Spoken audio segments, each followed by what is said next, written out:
Olha, você está trepidando um pouco. Eu acho que soltou aqui, não acha? Pode ser. Peraí que eu vou pegar a chave. 7/8. Será que essa serve? Vamos experimentar. Hein? Acho que é. Ela mesmo. Perfeito. Oi, que bom que vocês já estão aí.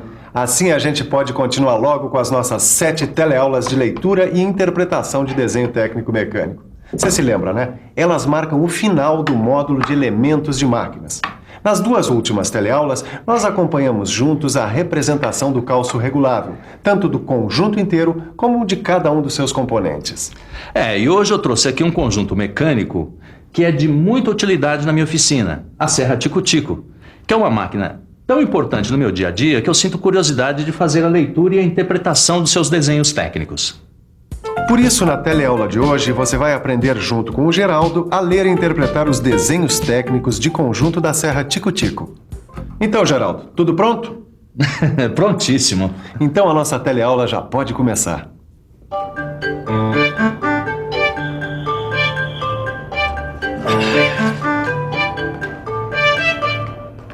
Grande Titão. Ô, Caio, ainda bem que você chegou. Eu vou dar uma boa olhada agora no desenho técnico da Serra Tico-Tico. Ótimo, Tito. Afinal, eu tô precisando mesmo dar uma boa estudada pra tirar algumas dúvidas de uma vez por todas. Bom, que tipo de dúvida, Caio? Quer ver, por exemplo? Olha, até hoje eu não sei pra que serve especificamente uma serra tico-tico. Bom, essa dúvida eu posso tirar. A Serra Tico-Tico é um conjunto mecânico. Isso também sei. Bom, uma de suas finalidades é cortar peças deixando seus contornos curvos. Acho que eu entendi. Bom, mas para você entender mesmo como funciona uma Serra Tico-Tico, o bom mesmo é olhar a perspectiva isométrica em corte. Perspectiva isométrica.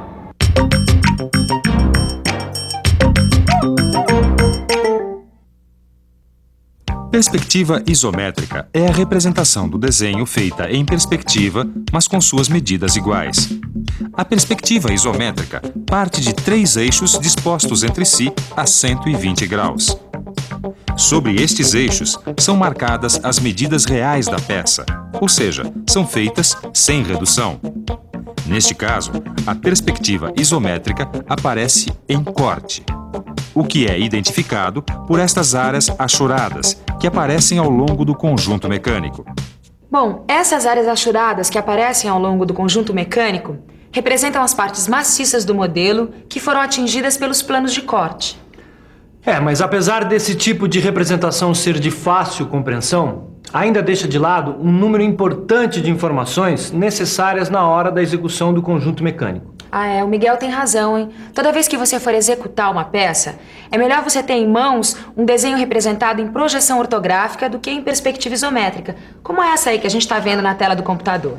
Que tal a gente dar uma olhada na projeção ortográfica da Serra Tico-Tico? Repare que a Serra Tico-Tico tem uma quantidade muito grande de componentes. São 19 tipos de peças, sendo que algumas delas aparecem mais de uma vez. Mas hoje nós vamos analisar apenas o desenho de conjunto da Serra Tico-Tico.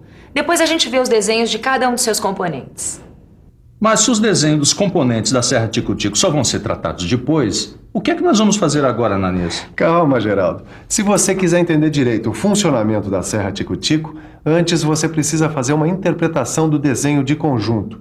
Nele estão descritos todos os componentes desse conjunto mecânico tão importante. Mas nós já não vimos essa tal de perspectiva isométrica? Vimos. E vimos também que a perspectiva isométrica, apesar de fácil interpretação e compreensão, ela deixa de fora algumas informações importantes para quem vai executar a peça ou para quem precisa fazer um bom controle de qualidade, como é o seu caso. Tem razão. Geraldo, para facilitar a interpretação do desenho de conjunto em projeção ortográfica, compare-o com o desenho de conjunto em perspectiva isométrica. Você tem toda a razão, Ananias.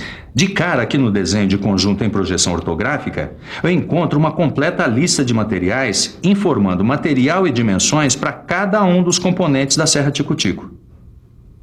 Bom, Caio, agora eu acho que já dá pra gente dar uma boa olhada em como são ligados os componentes da Serra Tico-Tico. Tem razão, Tito. É muito importante a gente entender muito bem isso, porque na hora de montar esse conjunto não vai ser nada simples. Afinal, são 19 tipos de peça, que às vezes se repetem. Exatamente, vamos nessa. Observe que na peça 1, que é a base, estão fixadas a peça 5, que é o mancal, e a peça 18, que é o cilindro. Tá certo, Tito. Mas pelo que eu tô entendendo, tanto o mancal quanto o cilindro, estão fixados na peça 1, que é a base, através das peças 19, que são os parafusos de cabeça escariada. Cabeça escariada? Mas o que significa o verbo escariar?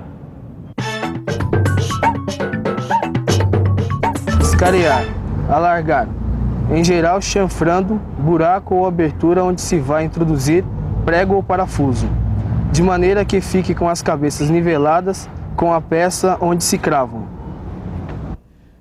Olha, repare que justamente por ser escariada, a cabeça do parafuso fica nivelada com a peça onde está cravada. Nesse caso, a peça é a base da serra tico-tico.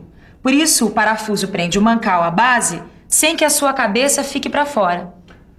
E já que a Ângela falou no mancal, dá só uma olhada aqui no desenho técnico. Repare que ele está preso a outra peça além da base. Veja que essas duas peças, 6, de número 6 aqui, que são os rolamentos, estão fixadas nas peças 5 e 3, que são o mancal e o eixo. Deu para compreender? Só que existe um outro tipo de peça que fica presa graças ao mancal. É essa aqui, ó, a número 5. Agora, as peças 7, aqui, ó, vem aqui, que são os discos, estão fixadas sob pressão no mancal. Olha, Ananias, quanto mais eu aprendo sobre a montagem da serra tico-tico, quer dizer, quanto mais eu sei de como devem as suas peças estar ligadas, mais seguro eu me sinto para trabalhar com a máquina. Você está certo, Geraldo. É muito importante conhecer em detalhes o funcionamento da máquina e dos seus componentes, para poder operar a serra sem correr nenhum tipo de risco. Então a gente deve continuar a estudar o modo de como as peças se ligam uma nas outras, né? É para já. Aqui. Veja que na extremidade dessa peça 3, que é a árvore, está fixada a peça 2, que é a polia. E pelo que eu estou vendo, a polia está fixada na árvore através da peça 4, que é o parafuso. Bom, e agora que a gente já viu como se ligam quase metade das peças da serra tico-tico, vamos voltar a estudar. Já deu para perceber como é importante respeitar a correta montagem dos componentes, né? Para o conjunto mecânico ter o seu melhor desempenho. E por falar em desempenho, deixa que eu retomo a relação das peças. Na extremidade direita da árvore, que é a peça 3, está fixada a peça 8, que é o volante. Na extremidade inferior e superior da peça 9, que é a biela, estão fixadas as peças 11, que são as buchas da biela. Só não dá para esquecer que a biela e as buchas para a biela estão ligadas às peças 8 e 15, que são o volante e o pistão. Bom, Miguel, eu acho que o pessoal está entendendo direitinho como os componentes da serra tico-tico se ligam entre si. Mas ainda falta ver alguns poucos componentes, não? Bom, deixa que a gente arremata isso rapidinho. Olha só. Note que a peça 16, que é a bucha, está fixada sob pressão no cilindro, que é essa peça aqui, olha, a 18. Mas a bucha também está ajustada à peça 15, que é o pistão. E o pistão, olha, a peça 15, também pressiona e fixa a peça 17, olha só, que é a proteção. Agora, as peças 13 e 14, que são o parafuso de fixação e os pinos, também estão ligadas entre si sob pressão. Estas peças, junto com a 12, que é a placa, servem para fixar uma das extremidades da serra tico-tico no pistão. Agora que a gente já sabe em detalhes como estão ligados entre si cada um dos componentes, podemos acompanhar de perto o funcionamento da serra tico-tico. Essa parte de funcionamento eu acho que até domino pelo tanto tempo que eu já trabalho com a máquina. Então vai em frente, Geraldo. Posso? Olha, o movimento da correia é transmitido à polia, que movimenta a árvore e o volante. O volante, por sua vez, movimenta a biela, transformando o movimento rotativo em movimento retilíneo alternado. Faz com que o pistão subir e descer, movimentando a serra para o corte. E assim se dá o perfeito funcionamento da serra Tico-Tico. Mas para garantir o perfeito funcionamento da serra Tico-Tico, é muito importante que a gente preste atenção nos tipos de materiais que serão utilizados na hora da execução de cada peça. Então, para terminar a interpretação do desenho de conjunto da serra Tico-Tico, vamos analisar a lista de peças. Nela, a gente fica sabendo que o perfil do aço usado para fazer a peça 5, que é o mancal, tem a forma quadrada. E a bitola do material que a gente usada para fazer a peça número 7, que é o disco, é 16. As dimensões do material usado para fazer a peça 16, que é a bucha, são diâmetro 21 milímetros e comprimento 45 milímetros. E a marca do rolamento, que é a peça 6, é SKF e a especificação é 6.201. E agora que a gente já viu a ligação entre os componentes da serra Tico-Tico e alguns materiais usados por esses componentes, que tal uma boa revisão? E atenção, se liga aí que é a hora da revisão. Na teleaula de hoje, você acompanhou a representação da serra Tico-Tico. Analisou a sua perspectiva isométrica em corte. E ainda estudou em uma projeção ortográfica a ligação entre os componentes. Finalmente, você viu como é feita a transmissão de movimento na serra Tico-Tico. Na próxima teleaula você vai interpretar o desenho dos componentes da serra Tico-Tico. E no seu livro de estudos tem exercícios para você praticar. Então, até lá! Até mais!